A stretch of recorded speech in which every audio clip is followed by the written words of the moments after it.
Clicking! All eyes were on the Bank of Canada this morning as it was set to make its final interest rate announcement for the year, with most onlookers predicting a 50 basis point rate cut at that announcement. We got our answer at 9:45 this morning when the bank did in fact cut rates by 50 basis points, bringing the policy rate down to 3.25. Go get 'em, champ!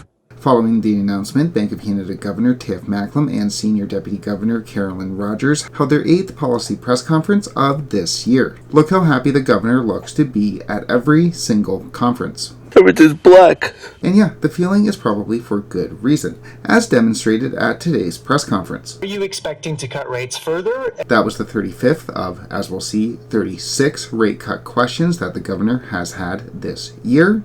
And stick around, as the governor ended up slow-talking that reporter, and the one that asked right after. But we did get a few real substantial questions, including the bank's view on potential tariffs coming out of the United States, the bank's response to former Bank of Canada Governor Stephen Poloz saying that Canada is already in a recession, as well as a question on reduced immigration and what impact that could have on the housing market. So what I want to do today is go over the Bank of Canada's rate announcement, take a look at the press conference held thereafter, and then discuss some end-of-year implications. We are going to be switching things up for next year's 8 policy press conferences. Not only are we going to keep track of how many rate cut questions the governor is asked next year, but also which news outlets are doing the questioning.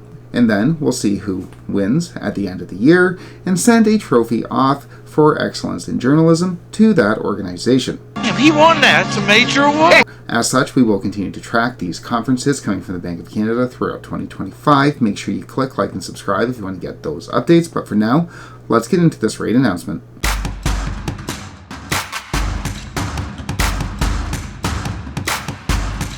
Onto the rate announcement. As mentioned, the Bank of Canada cut interest rates this morning by 50 basis points, bringing the policy rate down to 3.25.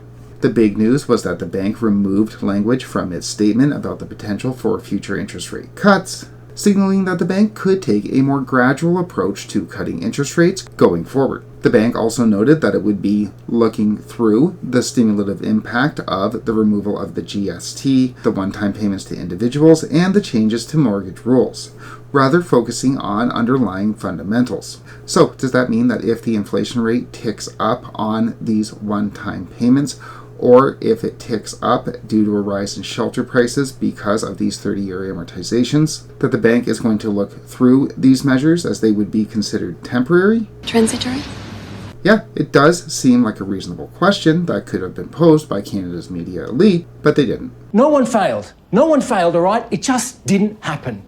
So, the Bank of Canada has cut interest rates by 50 basis points, removed language about the potential for more cuts, and said that it will look through any potential inflationary pressures brought on by the removal of the GST for the next few months, the one-time payments, and the new mortgage rules enabling more buying power on the part of Canadians. Don't worry about it. Now, before moving on to the meat of the press conference, I do want to quickly share a theory that I had, that when the Bank of Canada made its decision to have a press conference at every rate decision that it had this year, I think that was Rogers' idea, and the governor went along with it. Take a look at the governor's face looking at Rogers at every single press conference. He obviously really doesn't want to be there, and I think these press conferences were suggested by the deputy governor for transparency's sake. And when the governor was discussing this new policy in December of 2023 that the bank would be holding a press conference at every announcement, listen to how he explains it. Here we will be moving to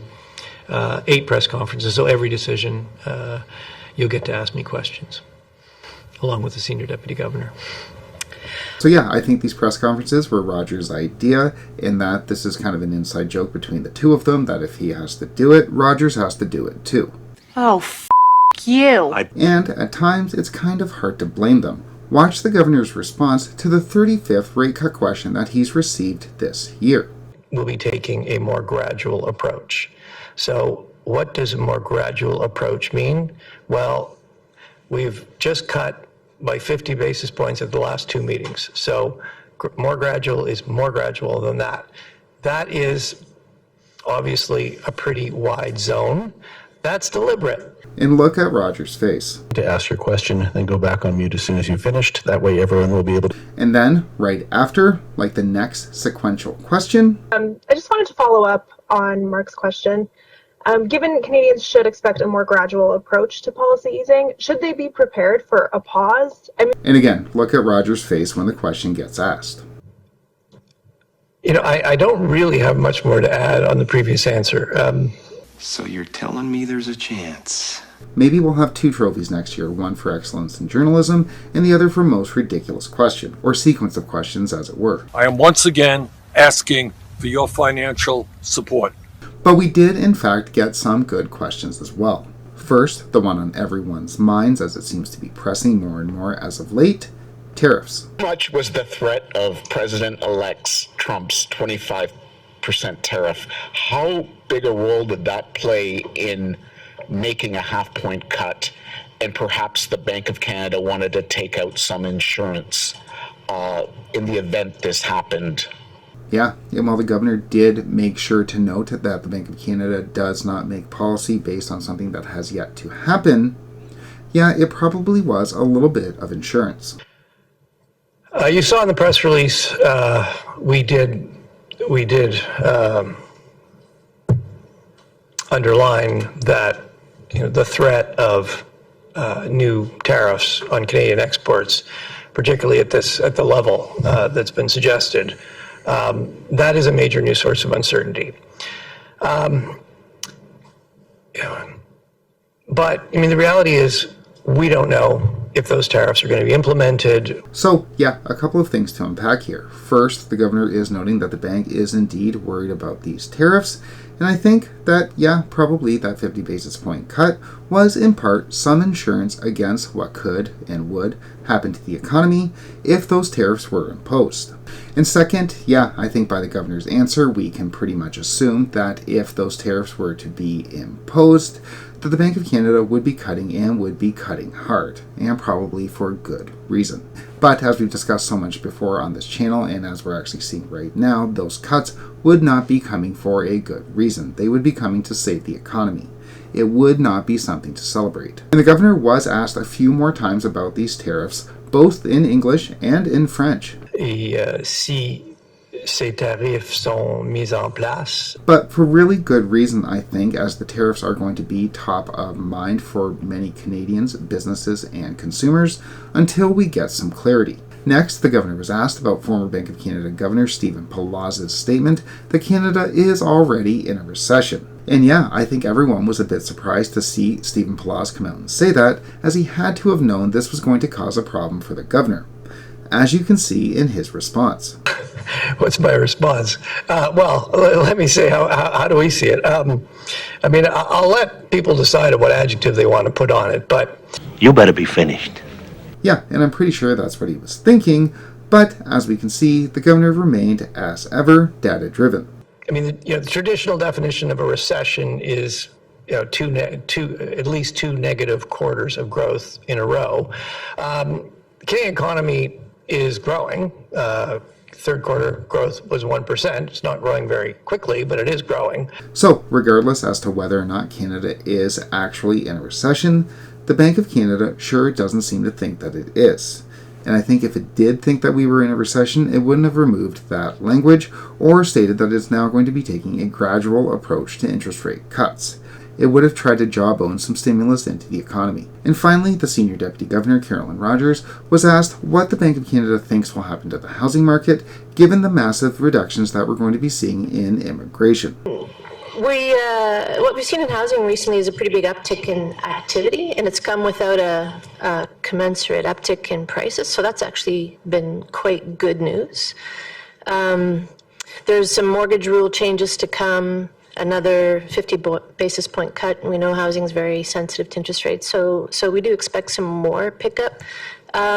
Whether the reduction in immigration will sort of act as a counterbalance to that, that's very possible. We'll have to keep an eye on it. And I think that does give us some insight into the future. The real estate industry might really want to see prices go to the moon, but the central bank really does not. And I think we've all seen which one has any sway whatsoever. Helping sick babies. So, Canada's central bank has now cut by an additional 50 basis points, bringing the policy rate down to 3.25, 175 basis points since the Bank of Canada held rates at this point in time last year.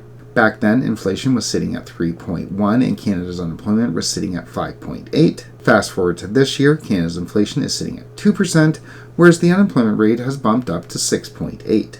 On paper. But yeah, that's exactly what the Bank of Canada wanted to see when it was raising interest rates. Inflation back down to 2% and employment higher than it was, with the former being caused by the latter. We needed to slow the economy. We needed weak growth to take the steam out of inflation. That has worked. And now the trick is to stop unemployment from rising too much more without reigniting inflation, which is obviously getting increasingly difficult as the Canadian dollar continues to plummet. Though it is doing a bit better today on the note from the bank that it's going to be cutting gradually. How this all plays out next year remains to be seen, but there is obviously a lot of uncertainties going forward, with probably the biggest one emanating from our neighbor down south. We will obviously continue to track Bank of Canada policy and its press conferences on this channel throughout next year. Click like and subscribe if you want to get those updates, but for now, thanks so much for watching.